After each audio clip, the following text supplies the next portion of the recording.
unpin the seat base, and when you lift it over, the wiring loom is attached to the bottom, and you just unclip the housing from the base. Obviously the back pad is fitted to the seat box, so again, same thing, unclips in a very similar way. Just going to undo the 4 seat pins that hold in this seat, removing the bolts and all the spacers. The last stud on the PUMA seating, which appears to be the back corners, are a nut with a stud that's in the seat box as opposed to being a bolt. And these are 13mm rather than the 10mm, which all the other 3 fittings are. Right, so once you've removed the rubber panelling that goes from one side across the gearbox and down to the other side of the one-piece panel, you need to remove the rubber boost gaiter from the gear shift and high-low range. Make sure you leave in all this insulation at the front, so this foam insulation on the top front end of the tunnel here remains, and also around the front of the firewall and kick plates and where your feet go, that all remains in place as well. So just leave all of that in. Same on the driver's side. Yet what we need to do then is remove all the panels from the centre seat box, which is all replaced with the insulated carpet. So there's the 2 fir tree studs here which hold this panel into place to stop it coming away. These used to be glued on earlier vehicles, so you may find that in some. So remove these out. If you break them and snap them, don't worry, there's new ones with the kit anyway.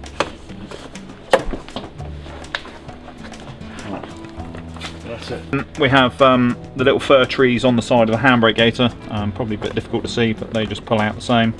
Handbrake gaiter, this comes supplied with the kit. You need to turn it inside out. You don't have to pull it completely through, because obviously it's got to go back the right way eventually, but we've got to start it semi the wrong way round to be able to fix it onto the handbrake.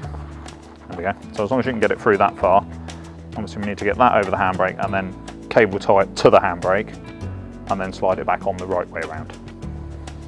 So just a rough drop in to start with on the top of the seat box, just to make sure that all the bits that are cut, where the cutouts are for like the seat heater wires and obviously the seat belt mounts, and just to get it all sort of lined up.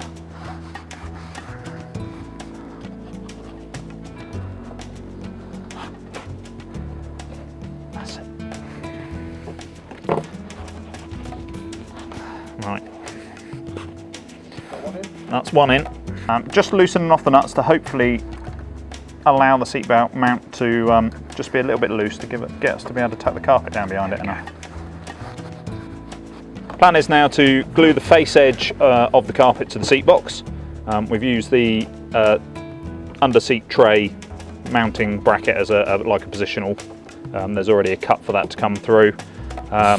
So we'll spray some glue onto the back edge of the carpet and obviously the face edge of the seat box, and then it needs sort of 10 or so seconds just to go a bit tacky. Don't glue it straight away because it will just fall straight off again. It needs a little bit of time to go off, obviously temperature dependent as well.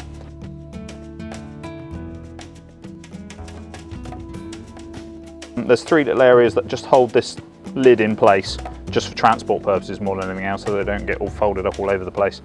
So there's 3 points that just need snipping through. One down each side and one across the front, which allows for your under seat access.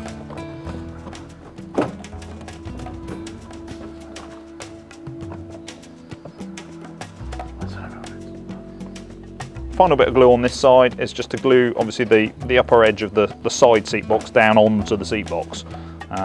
Need a little bit under the front corner.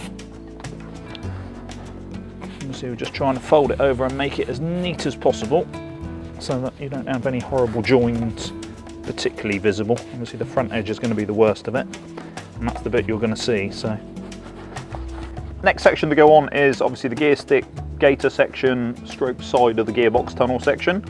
So first of all we'll turn the 2 gaiters inside out so that we can slot them over the top of the knobs and then cable tie them on. Much similar to what we did on the handbrake. Obviously there's 2 of these rather than just the one. There's a countersunk groove in the bottom of the gear lever itself. That's it. And then it's a matter of sliding the bits in around the handbrake and various bits and pieces, and obviously making sure the gaiters go down over. None of this is glued in on this section. This bit just doesn't need it, obviously gravity holds most of it in. The cable ties hold the bits down over the gear sticks. So that's the last two footwell sections. They just drop in on top of all of the other bits and obviously hold these bits back into place. So hopefully there's no need for glue on those bits. Certainly no need for glue on the carpet sections. The carpet is in one piece that goes right across to allow you to remove the seatbelt reel, and the door stays as well. I'll get to that in a moment. So you can take both of those off, obviously fit the carpet right across, remake the holes for all these fittings, and then once the carpet's in, fit them all back on again. Or you can cheat and obviously cut around this reel, cut around the door stay. Obviously this is going to cover a lot of what is carpeted. I'm just going to spray glue about halfway across, obviously the back of the carpet and on here, and then we'll tuck this bit in neatly first and then work on the other side and get the reel fixed that side. I haven't glued this section down because obviously it's held down by this section here, but what we will do is lay the seats back into the seating position and then just glue the lead edge down to the vertical face of the seat well. Let's tuck this end round.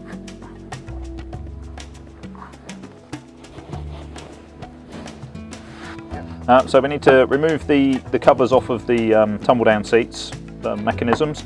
So the mechanism handle comes off, it just lifts off the top.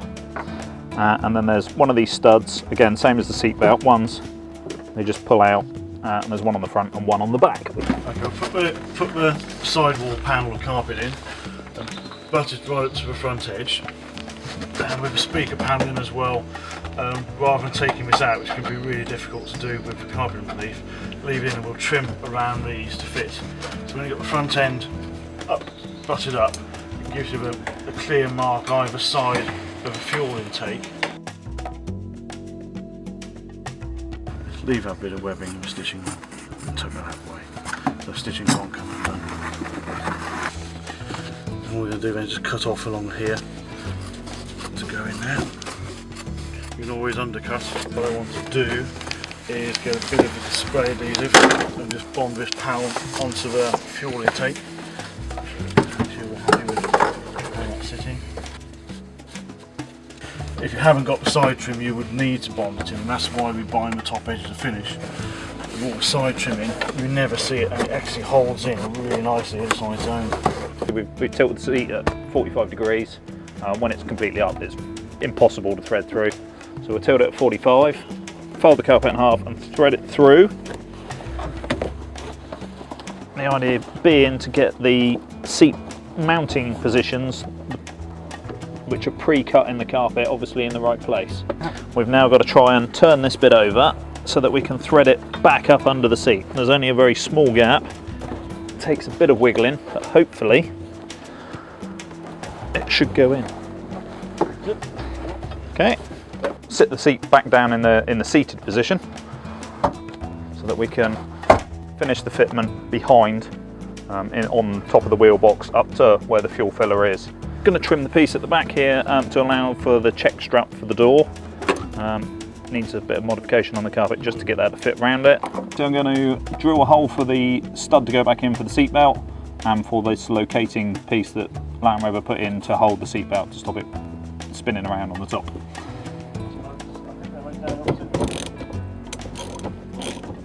Just going to trim around the fuel filler, the last piece of floor carpet. Obviously the vertical front edge you need to glue, but this has got a recess on the bottom edge of the speaker panel, and that sort of all holds it into place. It's just a matter of popping it down in and just making sure it runs in underneath the last bit. Might just need either a screwdriver or just the lead edge of your scissors just to poke it down in under there. And hopefully there's that top bit fitted. Right, just going to lift this piece of carpet up just so that we can get some spray glue to the underside of the carpet.